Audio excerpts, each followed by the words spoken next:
दर्शकों, कैसे हैं आप सभी। मैं आशा करता हूँ कि आप सब लोग बहुत अच्छे होंगे। तो आज की जो पॉडकास्ट है वो होने वाली है कोकिलावन के ऊपर। आखिर क्या है कोकिलावन और किस पुराण व ग्रंथ में मिलता है कोकिलावन का रहस्य। आखिर बहुत सारे लोग आते हैं कोकिलावन में शनिदेव का दर्शन, जिसमें हमारे साथ जुड़े हैं श्री आचार्य धर्म जी महाराज, जो कोकिलावन में एक गौशाला चला रहे हैं। आइए बात करते हैं उनसे। राधे राधे महाराज जी, जय श्री कृष्णा, जय शनिदेव। जय शनिदेव। महाराज जी, एक मन में बड़ी जिज्ञासा है। कोकिलावन आते बहुत सारे लोग हैं, लेकिन इन लोगों को ये नहीं पता कि ये जो कोकिलावन का रहस्य है, कोकिलावन किस पुराण में वर्णित है। कोकिलावन का जो वर्णन मिलता है वो गर्ग संहिता में मिलता है। ये भगवान कृष्ण के समय से है। जिस समय किशोरी जी यहाँ आ जाती हैं तो उस समय भगवान श्री कृष्ण कोयल का रूप लेकर के किशोरी जी की वंदना करते हैं। तभी से यहाँ पहले कोयल बहुत रहा करती थी, तो इसका नाम ही कोकिलावन पड़ गया। कोयल रहे जैसे कोकिलावन। अच्छा, तो जैसा भी जी गर्ग संहिता में कोकिलावन का वर्णन है, क्या श्रीमद् भागवत में भी कोकिलावन का वर्णन मिलता है? नहीं, भागवत में कोकिलावन का नहीं है, लेकिन गर्ग संहिता जो है वो भागवत की पुष्टि करती है। कैसे?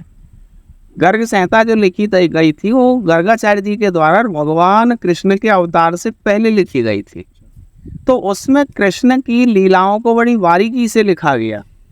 श्रीमद् भागवत जो लिखी ये समाधि भाषा थी, लेकिन गर्गाचार्य जी ने जो लिखा वो समाधि भाषा नहीं थी। ये समाधि भाषा क्या है? समाधि भाषा ये होती है कि मैं बैठा, मैंने ध्यान किया, मुझे जो ध्यान में आया वो मैंने लिख दिया। अच्छा। दूसरा ये भाषा है कि मैं कहीं गया, मैंने उसके बारे में जाना, मुझे पता चला ये कौन सा गांव है, इसमें क्या बच्चे रहते हैं, तो मैंने देख करके लिखा। अच्छा, तो मतलब कि श्रीमद् भागवत गीता में कोकिलावन का कोई ऐसा कोई वर्णन नहीं मिलता? नहीं, उसमें नहीं। अच्छा, तो गर्ग संहिता में कितनी हद तक क्या क्या वर्णन मिलता है? गर्ग संहिता में ये वर्णन है भगवान ने कोयल का रूप लिया। श्री कृष्ण ने? हाँ, भगवान श्री कृष्ण ने कोयल का रूप लिया, किशोरी जी की वंदना करे, किशोरी जी यहाँ प्रसन्न हुई और किशोरी जी फिर यहाँ से भगवान के साथ ही बरसाना लौट करके गई।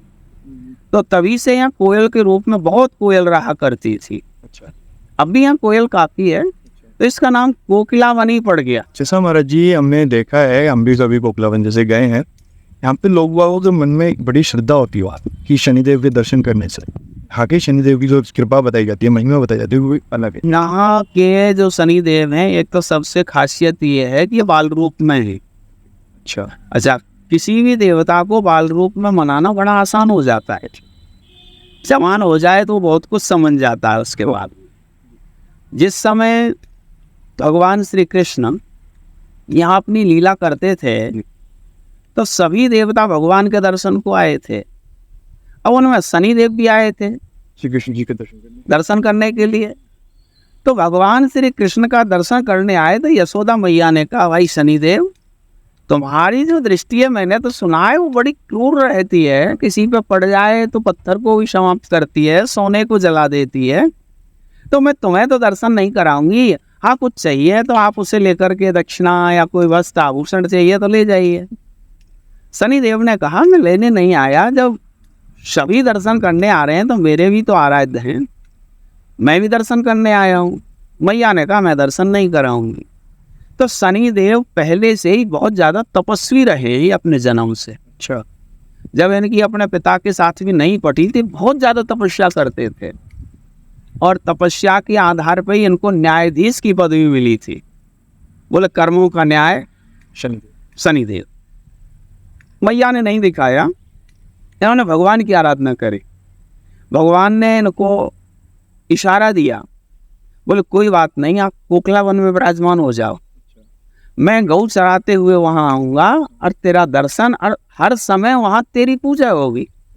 और ये आशीर्वाद है मेरा, जो भी तेरे परिक्रमा लगाने, तेल चढ़ाने आएगा, 7.5 हो, महादशा हो, विंशोत्तरी दशा हो या ढैया हो या मासिक दशा में, जिस दशा में भी तुम है, सबको राहत, सबको शांति मिलेगी। भगवान सबसे ज़्यादा प्रेम वैसे शनि से करते थे, श्री कृष्ण, भगवान श्री कृष्ण। उसका कारण ये कि भगवान का विवाह हुआ था यमुना रानी से, महारानी। और यमुना जी के 2 भाई बड़े प्रबल थे, एक तो शनिदेव, दूसरे यमराज। पहले हमारी ब्रज की एक परंपरा थी पुरानी जैसे बहन ससुराल जाती थी तो उसका जो छोटा भाई है वो सोबेला बन के जाता था साथ में।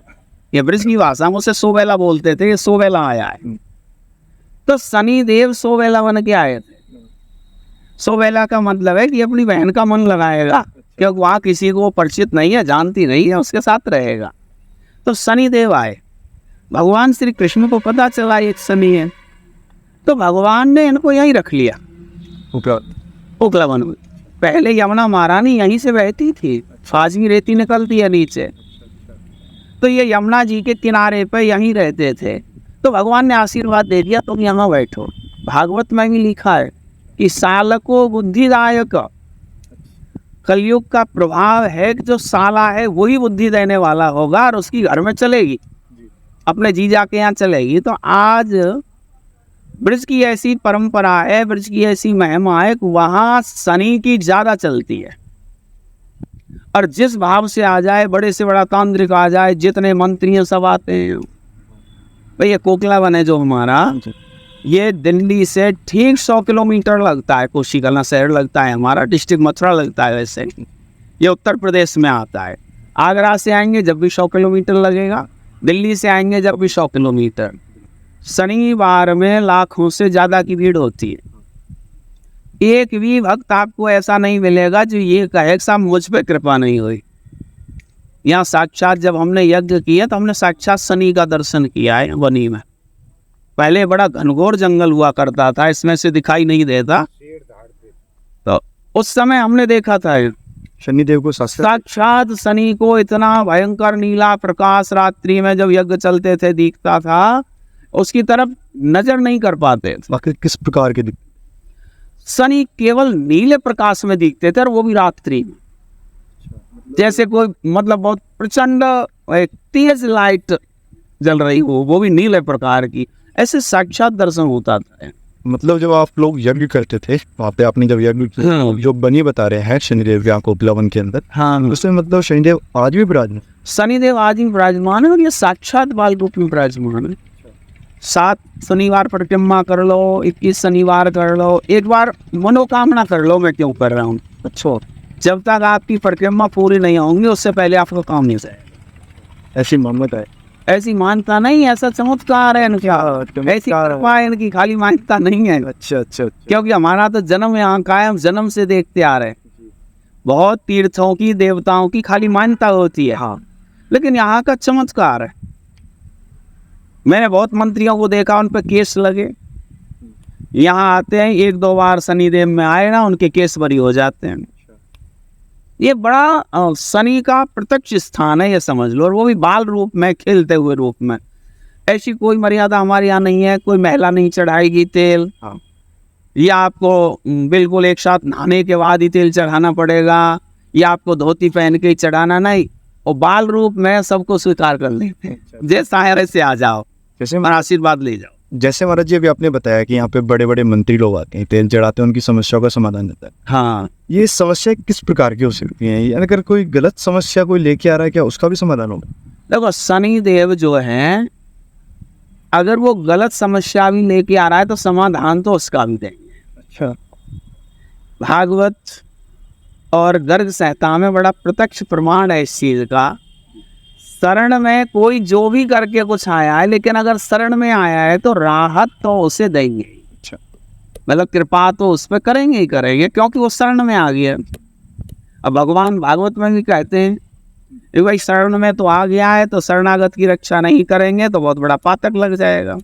तो शनिदेव तो न्यायाधीश हैं, जब आएगा तो वो गलत रास्ता भी छोड़ेगा, उस रास्ते को भी बदलेगा। यहाँ करके बहुत लोग यहाँ नशा छोड़ते हैं, यहाँ करके बहुत अपनी वाहियाती छोड़ देते हैं, यहाँ करके बड़ी कृपा होती है। यहाँ आने से देखो, लड़का होते हैं, काम नहीं चल रहा है, यहाँ बिजनेस वाले बहुत लोग आते हैं, जिनका काम नहीं चल रहा है, बिजनेस नहीं चल रहा, वो लगाते हैं, उनके बिजनेस चल जाते हैं। किसी का बेटा नौकरी नहीं लग रहा, उसका बेटा नौकरी लग जाता है। एक बड़ा चमत्कार था हमारे यहाँ, जब कारगिल युद्ध चला था, तो एक हमारे यहाँ का लड़का चौधरी जाटों में से ही वो फौज में था, और उसकी ड्यूटी आ गई कारगिल में। अच्छा, युद्ध में? युद्ध कारगिल वाला चला था। तो उसने बताया, जब उसे सामने 8 पाकिस्तानी दिखाई दिए, और उसने सोचा तू तो गया, क्योंकि सामने वालों के हाथ में गन थी। वो घबरा के एक साथ उसके मुंह से निकल गया, बोले शनिदेव। या तो उसके मुंह से निकला या उसने पूरे 8 के 8 खत्म देखे और उसने गोली नहीं चलाई। उसके पीछे जो सैनिक था उसने गोली चलाई और वो 8 में लगी और वो 8 के 8 समाप्त हो गए। फिर वो यहाँ आया, उसने अपनी पूरी कथा सुनाई, रे भंडारा किया आपने। जिंदा रहने का। हाँ, बोले जी अगर आज मैं जिंदा हूँ तो ये कोकलावन है, ये शनिदेव है, नहीं तो मेरा काम तो वहीं हो गया। तो जैसा कि अभी महाराज जी ने बताया, मैं आशा करता हूँ कि आपको ये वीडियो बहुत पसंद आई होगी। अगर पसंद आई है तो ज़रूर, अगर आपको भी कोई किसी प्रकार की समस्या है, शनि की 7.5 है, तो कोकलावन जरूर आएँ, एक बार परिक्रमा करके जरूर देखें। और साथ ही में जब कोकलावन आएँ तो महाराज जी की संपन्न सेवा समिति नाम से एक गौशाला है, गौ माता की सेवा करते हैं। किस प्रकार से करते हैं? जो लाचार गौवंश है उनकी रक्षा करते हैं, उनको अपनी गौशाला में लेके आते हैं, उनका ट्रीटमेंट कराते हैं। तो ऐसे एक महान व्यक्ति से मिलकर हमें बहुत अच्छा लगा है। मैं आशा करता हूँ कि आपको ये वीडियो बहुत पसंद आई। जय शनिदेव।